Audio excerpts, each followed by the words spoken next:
let's get started with this by me asking you how you first became involved with Russia and why. Yeah, I mean, so I was an exchange student, maybe more than you know, but I was an exchange student in Sweden, 1979 to 1980, and Where were you living at? Where did you grow up? so I grew up. Well, I was actually born in Greenwich, Uh-huh. Connecticut, but you know, it's a long story. But 9 months after, my mother and I moved to. My father passed away. I see. Yeah, and so she moved us to California, and I grew up out in Marin County, outside of San Francisco. Oh, okay. Okay. Yeah, yeah, And that from there is where you went to Sweden. yeah. Precisely right. Precisely Yeah. right, Dan. And look, no internet. Starts. You're right. You understand? Like, no one did Right. exchange programs at that stage to like anywhere. Right. Right? A few to Russia because all the reasons, Yeah. and people that are in that. But the long story short, I mean, there were 3 or 4 Americans in the town, and my best friend was of Jewish descent, originally from Odessa, and he said, "Look, I want to learn Russian," and there was a Russian class being offered. There were only 2 people in the class. He's like, "Can you join?" And I'm like, "Hey, man, I don't understand Swedish. I hardly understand French, and I certainly don't understand Russian. So let's give it a shot." Yeah. And then, honestly, just Dan had the nicest teacher in the world, who really just developed. I mean, it was made Russian so fun.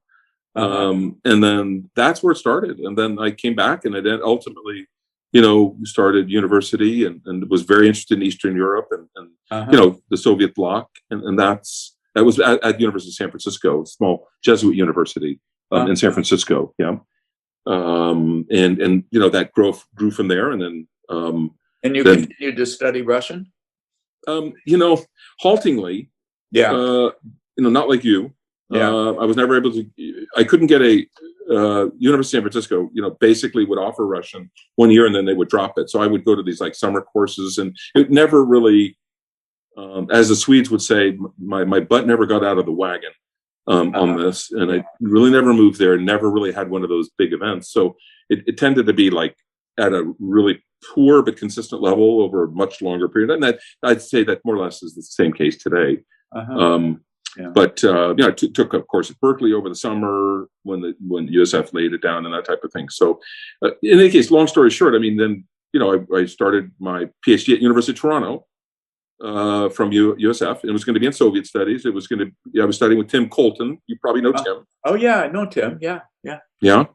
But Not well, I mean, but I know him. but Yeah. you know him. I mean, he's in your neighborhood, or he used to be in your neighborhood. Yeah, But he was up at University of Toronto at that stage. He's still there at the Davis Center. Yeah. Oh, is that right? Yeah. I should look him up. But the long story short, I just wasn't ready to continue on a PhD path. So I went back to San Francisco, flipped pizzas and delivered, cut sandwiches for a year, rethought it, and then said, look, I think I need a more practical kind of in a more policy-oriented town. So I started, at George Washington instead. And then when I was at George Washington, I was still going to Soviet studies, like Russia thing, right? Right. International affairs, but basically that was it, right? So then my dean said, look, if you're serious about a PhD, you really should leave here. So I looked around and I said, look, what I really want to do is get outside the United States. And then, the long story short, got into a lot of great universities in the U.S. And then I decided to go to LSE, and that's where I ended up, right? And that's what I did. My whole PhD on, Soviet Union. I should send a copy to you. Now they just made it electronic. Yeah. After all these years, they just made it electronic. Literally 2 years ago, because they got some money. Otherwise, it was just sitting like a book sitting on a shelf. That was it. And then, at the end of that, then worked at the in Sweden at the Chamber of Commerce, largest Chamber of Commerce in Sweden, helping Swedish companies. And my wife and I relocated back to the United States. And then about that time is when the Soviet Union broke apart fully. The Commerce Department was looking to open up an office. Pyotr Avin and Barbara Heckman Franklin, the Commerce Secretary at that stage, opened up that office. BISNIS, that is BISNIS today.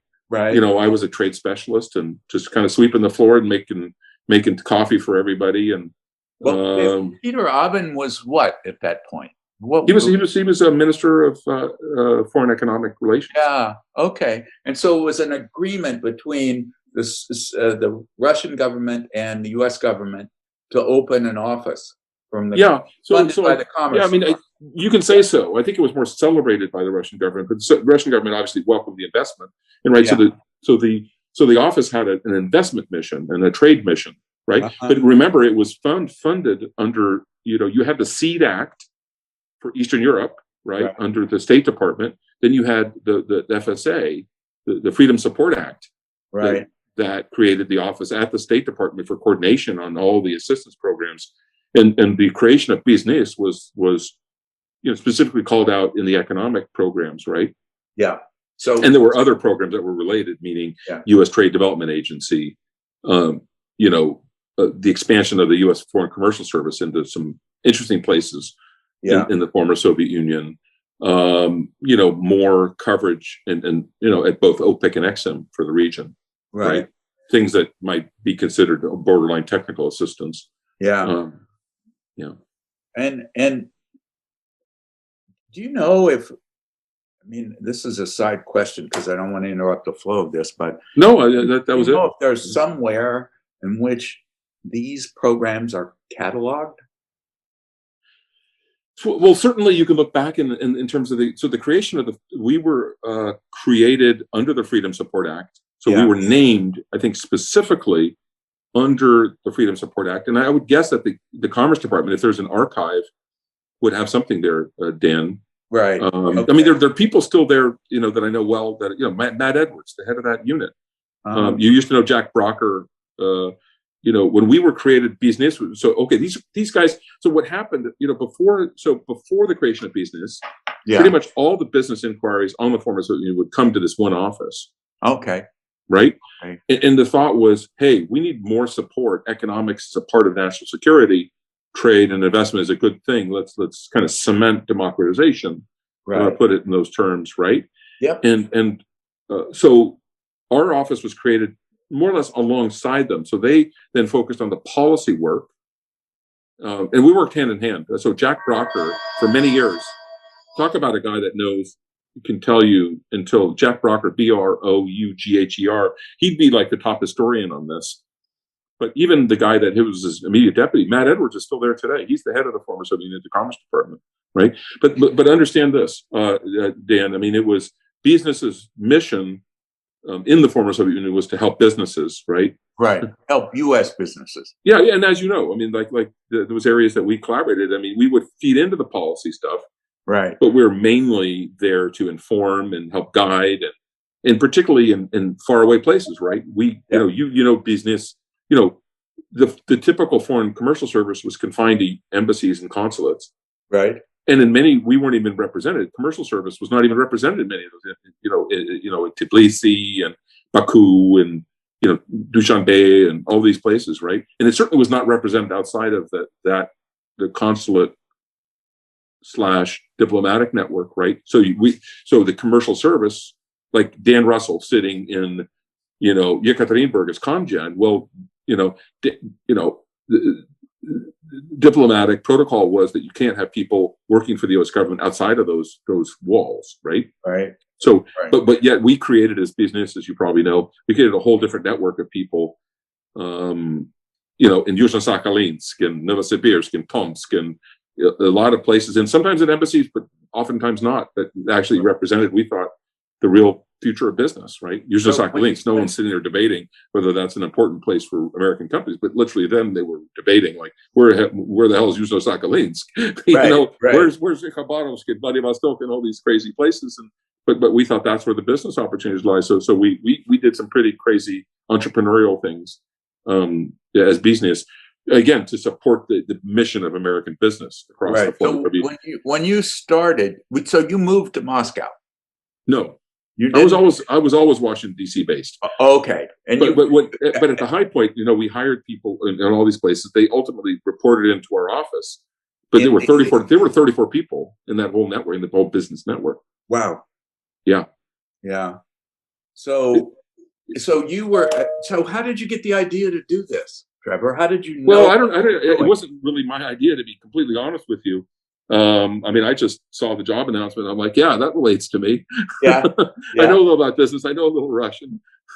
And that made you pretty unique, right? So I just applied for the job and like, oh, but I think it was inspired, Dan, by the SEED Act, right? What had actually happened in Eastern Europe, right? And the creation of the investment funds, right? The Polish investment. Just thinking about where you can find these kind of nodal points, of assistance that led to, again, you think about businesses creation. Right. There was always a debate, as you can imagine, between the portfolio programs. I mean, the way I looked at business, to be honest with you, Dan, was we were managed by Commerce. So my bosses were all, Commerce officials.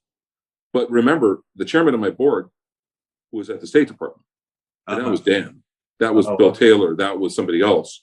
And I think that protected us for a very long time and allowed us to have something of a different and focused mission on foreign policy things, right? Right. The Commerce Department's mission is not to promote foreign direct investment, outbound foreign direct investment, but it was okay in this particular case because it was State Department and it was always Russia. It's always the exception, right? Yeah. But you think about it, the Commerce Department now, they're in terms of foreign direct investment, is 100% limited to inbound to the United States foreign investment. Yeah. Yeah. But we had a different mission. But the way things happened, Dan, just over history, I mean, we survived, really quite well. I mean, I started 1992, left 2004 to Medtronic. But what I would just simply say is that about 2000, the early 2000s is when the debate really started about really kind of ratcheting back on all the assistance and starting to make real choices. I mean, in a certain sense, it was pruned all the time, but the specific focus ended up being, hey, Russia's graduated. These countries have graduated. They've made the transition to market economies. The job is done. These programs should be either scaled back or just simply eliminated. They were never meant to be permanent programs.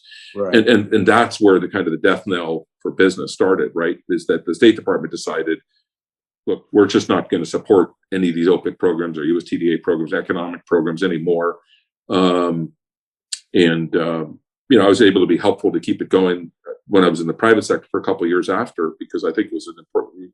But the honest issue is that 2005, 2006, all those programs, economic programs, business related programs, were all gone from the U.S. government. Okay. But it didn't, through the Freedom Support Act. But the rest, so they just kind of integrated those programs into the normal the normal offices that were there.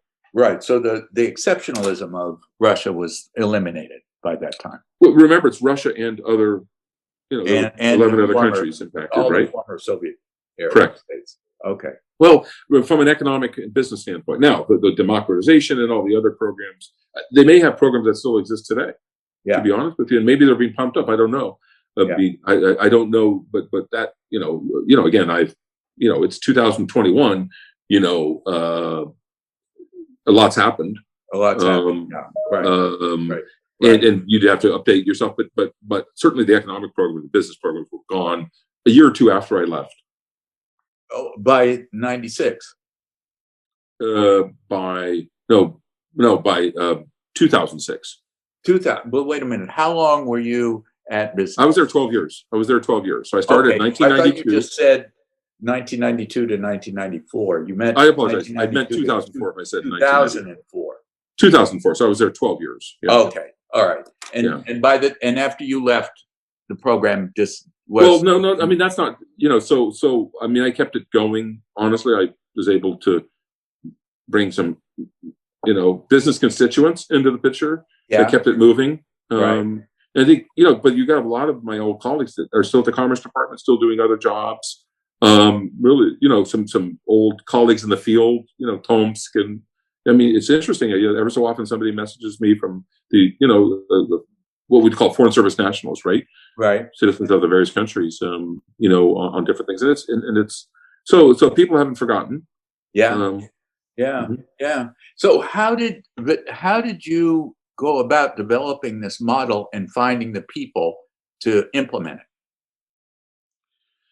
Yeah, so in the very beginning, so I wasn't the first director, Dan, right? So I was chief bottle washer, shoe shine guy, pick up the trash after everybody, and I'm very proud of that. There's no, I'm just, but so just confidentially on this one, the woman that they found to really head up the office the first time was a woman from the agency. Okay. Right, because you think about the level of intelligence around the region at that moment, right? 1989, it was confined to a really small coterie of people, right? Right. You included, and a few other people included, but you could literally, have a long dinner table, and that was your, that was what was known, and right, and particularly around business, and so the people that knew what they were doing, obviously, were people across the water, as I'd say, and so Linda was the first director, and then how she recruited.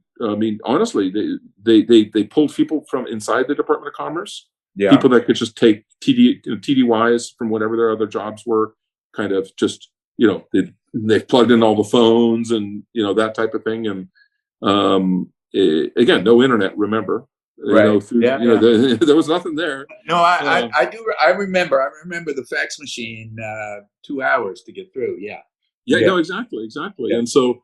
But pretty much 90% of the people that ended up being recruited in terms of the DC office staff were people that just came in from the outside. On that first team, there's a guy that works at Nabisco today. Another woman that works at AIG on political risk, and I could go through pretty much all of them, and I know who that first team was. We were all really from the outside. We're all joined from the inside, so there was an open recruitment. To find people that had. Then you opened an office in Moscow? No, it was DC based. DC based. So how did? Well, we had people Russian there. We had people there, but we lived within the infrastructure, Dan, of the embassies and consulates. But remember, we also took that mission one step further. Is that we hired people outside of those consulates, embassies, which was legal, but not uncontroversial. Because we were asking them to work at home. We don't have a consulate in Tomsk, but there's business in Tomsk. So why can't we recruit a smart guy to do that? And that's exactly what we did. We supplied them computers, sent them over by DHL, got them up and running in their home offices. Wow. And it was a logistics nightmare, as you can imagine.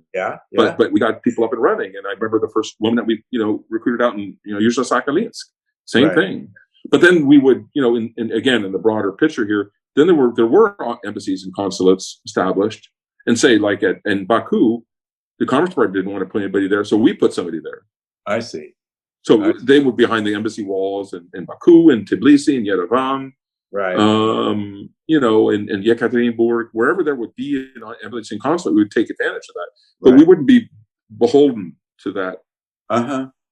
How did you then hire the local people? Did they come to you, or people looking to? We in some cases actually put announcements in the newspaper. We would also solicit the help. There were a lot of, at that time, there started to be when we were expanding that network outside of the embassies and consulates in general, right? There were a lot of returnees from American assistance programs. Right, and they knew a little bit about America. They could have been IREX. They could have been a lot of those programs, right? So they had a little bit about America, and then there started to be, you remember Klumba? You probably remember this organization, Klumba Club MBA. So it was all these Russian-speaking MBAs that they started to apply to Western programs. Started to get MBAs. And this type of thing, right? It was called Klumba at the stage in the beginning of this, flower or whatever it's colloquially known as. So so with the maturation, with time going along, and we would be able to find a lot of people that were graduates of U.S. schools, not just short term kind of. They went to the U.S. for a 3-week technical assistance program, which was, as that was the big damn deal at that time. 3 weeks in the United States. Well, okay, we'll take whatever we could get. But so in any case, it was just a variety of different methods. Yuzhno-Sakhalinsk, I remember calling up all the oil and gas companies and saying, look, we're looking to open up something interesting and new here. do you know anybody? You know anybody that speaks English, can write like reasonably well English, that understands a little bit about business, but certainly knows their local environment. So we hired a woman with the name of Elena Sabirova, I remember very, very well. And it was, I can't remember where it came from, if it was either from our consulate. Of course, there was a consulate in Vladivostok. But I remember in Khabarovsk, I hired a cardiologist. And he had absolutely beautiful English. He had been to the United States on a Rotary program. He knew a little bit about business, but if anything, he could like talk to American companies. Right. Dr. Andrei Vasenyov was his name. And so he opened up basically an office in a building as a part of a bigger structure, right, of other organizations, and opened up his BISNIS office in Khabarovsk. Right. Wow. And so then what was their job? What was their job as the local representative? Were they there to look for business, or yes, what were they doing? Yeah, no, exactly, Dan. So, I think the primary functions were, gathering information and reporting what they saw, right? You want to, like sector-specific reports, automotive sector, right? To write those reports. No one understood how to, like, you get the point, right? The Soviet Union breaking apart, all these Soviet-type organizations, all of a sudden, market economy out there. Nobody knew how the automotive, particularly not in Moscow, but certainly not in Vladivostok or some of these crazy places. Right. So chiefly it was about, we called them IMIs, international market insights. Ever so often you would have these other products. These were kind of Commerce Department products called ISAs, which are industry sector analysis, which were really thick and really big. Yeah. But also, yes, it was around, on the more concrete side, it was around finding trade opportunities. Dan wants to buy X. Right. These are the terms. Get those opportunities out to the American businesses, but also investment opportunities. Right. So, Dan wants to, this is the structure of the company. It's like blah blah blah blah. But basically that's where it came. They did other things, of course. They had to know their communities. They had to know the kind of their districts, if you want to call it that. Right. Some of them were really, really big, right? Yeah. Yeah. Like really, really big. Like 4 or 5 time zones. Right. Big. Right. So we got the job done. Yeah. So once they identified what they thought was an opportunity, they sent that to you in Washington. Yeah. And you made that available to American businesses through, what were the means that was? No, absolutely. So this was, you have to really understand the role of technology here, right? So, you have to understand that in the beginning of all things, everything that we did was controlled by diplomatic protocol and diplomatic cable, right? So no matter where they were, if they wanted to submit a report, that's how they had to be submitted. And it would be, unclassified, secret, if you get the point, right? So we would take that information, and I'm like, as I remember the day that we opened up the office and we had 5 clients, Dan. When I left, we had 67,000 clients. Wow. Yeah, 67,000. And I had the first website. BISNIS had the first website in the Department of Commerce. Before the Commerce Department had a website, we had a website. So we were out in front of a lot of this stuff, so you understand that. And some people maybe didn't like that all that much, but I think they respected it. As I look back, and the people have all heard about BISNIS. We were a very small unit with a very small part of trade, but everyone heard about a lot of these things. And so let me explain a little bit. So what we do was, I'm like, holy Moses, we need to get all this information out to the clients. Either we could sit there and fax it out to these clients, or we can start. What I would do is take these cables and literally retype them. When the internet was starting to come up, when the networking started to be available, and people started to get internet addresses, when it started to be, and so I would literally type parts of those cables and send it out to a group of people. First it was 2, then it was 3, and then and then there were many.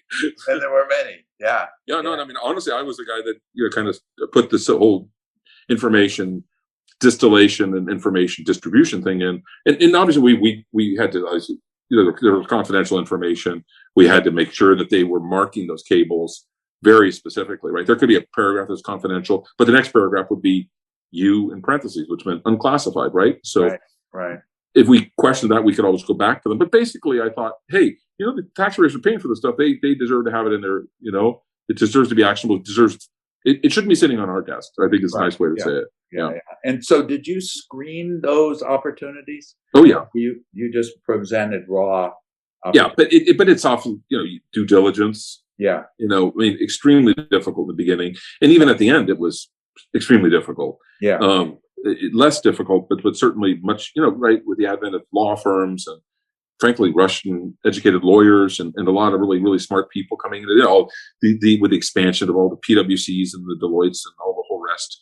That just all that entire service sector that didn't exist before, right? So you had a whole different level of sophistication that developed. But yeah, we would do a lot of that screening, but at the end of the day, we wouldn't really know. We would lose visibility to these leads, and we'd lose visibility. Right. But we always thought, bringing like the United States and Eurasia together, like say that SNG, together was really at the business side. We did some pretty innovative, interesting things, Dan, that you may not have ever even heard about, but we did the first ever. We said to ourselves, we really need to communicate to our clients in the former Soviet Union, those potential clients of these services, right? Because if we're going to match, we call it Search for Partners. You may remember that publication. Yeah. Search for Partners. Yeah. Ищем партнеров, right? Yeah. And we said, look, we really need to communicate with Ukraine, Russia, really on their own terms.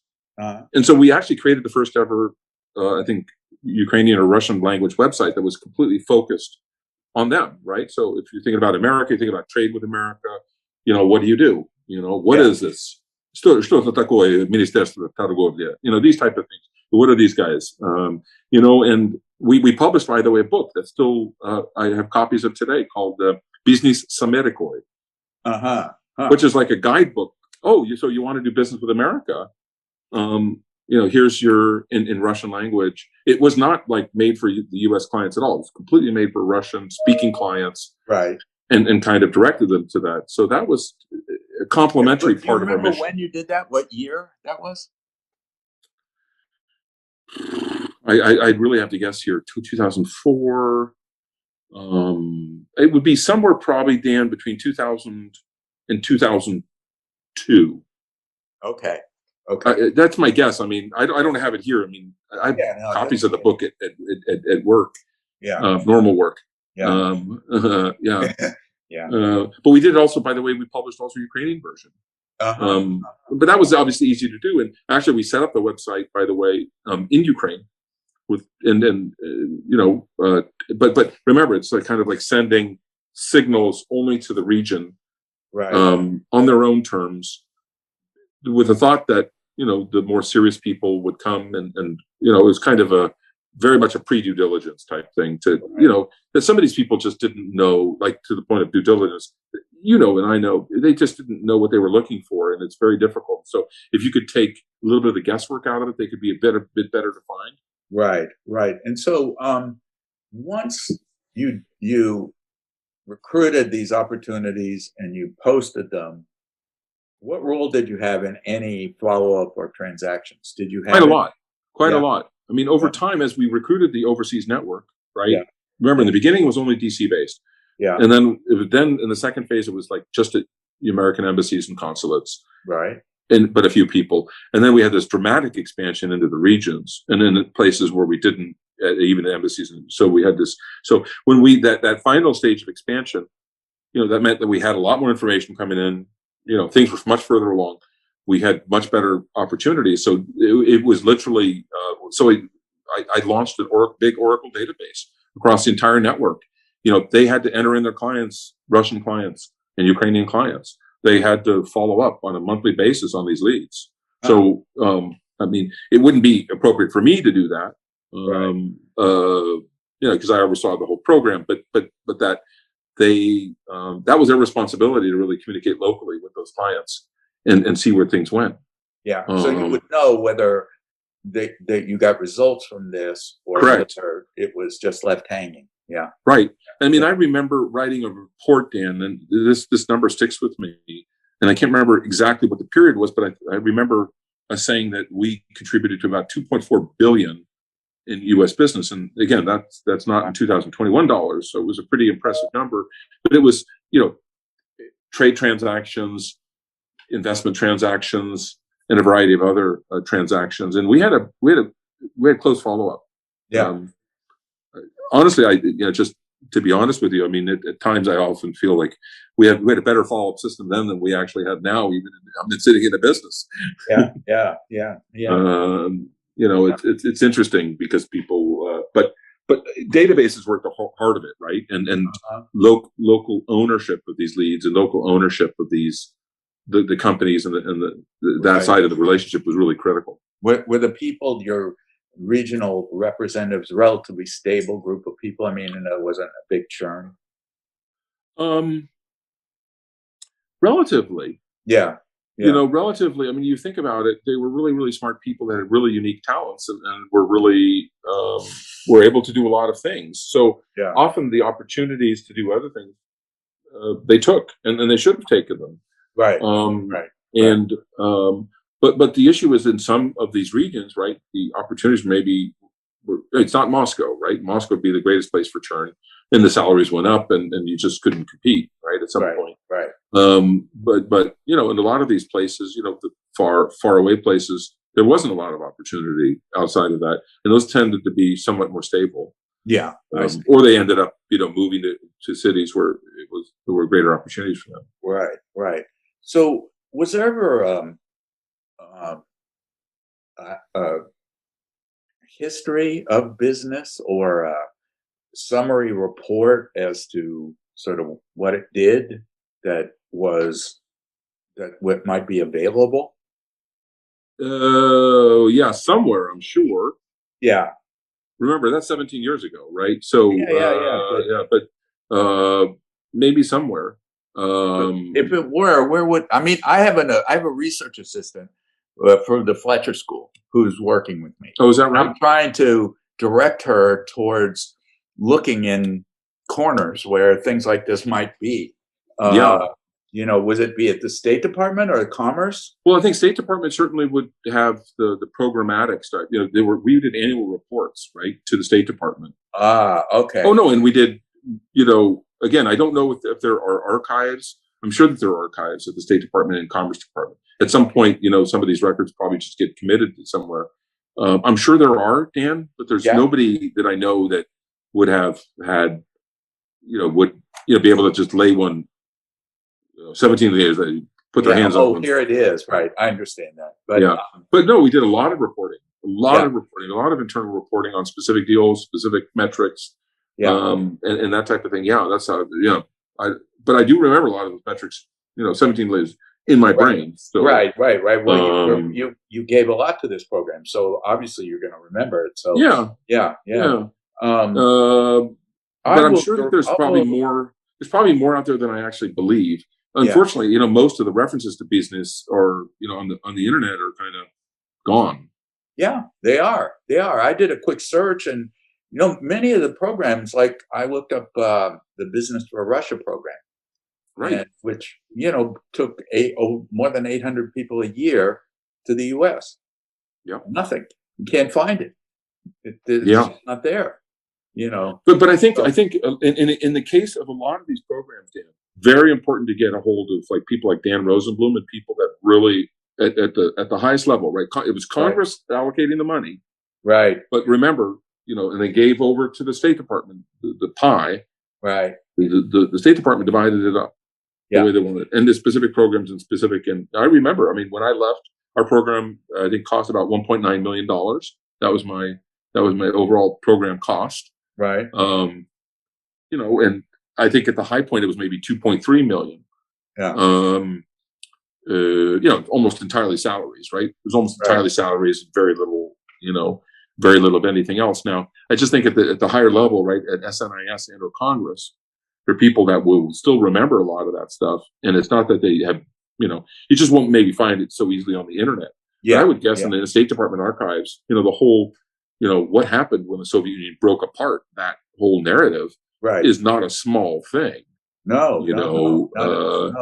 and then how did the U.S. act and react? And the Freedom Support Act is gave the direction from Congress and gave but largely left over the latitude to the State Department to weed out a lot of that stuff and to figure out what's important at that particular day. There were in parts, although Dan, USAID had a role, but I always thought in this particular case, USAID had a lot of money and had for some programs had a lot more decision-making power, but in our case, had virtually no decision-making power. All they were, in my view, and again, I won't quote. I see it's being recorded, so I don't want to go on the record and say that they were a checkbook, but they were basically that. They were like literally, because the State Department couldn't fund our program at the Commerce Department directly. They had to go through a sort of a transfer agreement with USAID. But I can't remember hardly any discussion with anybody at the State Department, the USAID, about our program. However, there were a lot of other programs that ran through the USAID where that organization was really, really central. So you definitely, like even a woman named Gloria Steele, by the way, ST. Okay, she's still there. She's a very high official in USAID. Great woman, Gloria Steele with an E. Would be a person that again, these are very high people, and again, what they would be able to do and not do, I don't know. But look, I mean, I think we all kind of lived through it, and I think if you're even slightly patriotic, if not heavily patriotic, you should be responsive. To your request. So I'll give that a try, definitely. So going back to, are there any particular deals that stick out in your mind that were important or notable that occurred through BISNIS? Ooh, off the top of my head,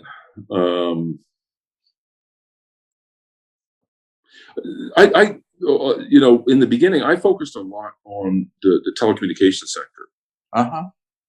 Personally. So I remember, for example, and again, I mean, but it doesn't even exist anymore. US West. They did a lot of stuff in fiber optics. Andrew Corporation, they did a lot of satellite stuff in fiber optics in Russia and did a lot of stuff. So we were involved with a couple of those. And then we were also involved with several cellular deals across the former Soviet Union. Cellular, when they were, when there was a U.S. investor, I don't even know if they exist today. So I'd want to kind of agree with you a little bit more about you going into, but yeah, those stand out for me because they're very specific. They help the infrastructure along, and I remember us, and even in places like Tajikistan, the cellular investor, the government of Khujand in Tajikistan, kind of took control of the cellular tower as a part of that investment, and I remember actively working on the case. And again, how do you explain your value? It's not just starting new deals; it's also kind of rescuing deals. And they're huge contributions that don't have any dollar value, right? All the things that happen under the Georgetown Commission, all the different things, and they've some of these are kind of policy things that help the whole sector, not just one company, right? But yeah, those stand out for me. During my time at BISNIS, before I got into management, I dealt with minerals and mining, forestry. So the Weyerhaeuser deal in Khabarovsk stands out to me a little bit. The telecommunications deals, those kind of stand out for me personally because I worked on them. So, partly I'm interested in telecommunications because it was a sector that was so underdeveloped in Soviet times, and there was kind of the gold rush to establish telecom. It was, I mean, it was incredible, and frankly, a lot of bad things that happened in that sector for American companies also. We had to pull one particular investor out of a particular deal in Russia, with all the bad characteristics of bad Russian deals, physical, threats of physical harm and all sorts of just crazy stuff. Yeah.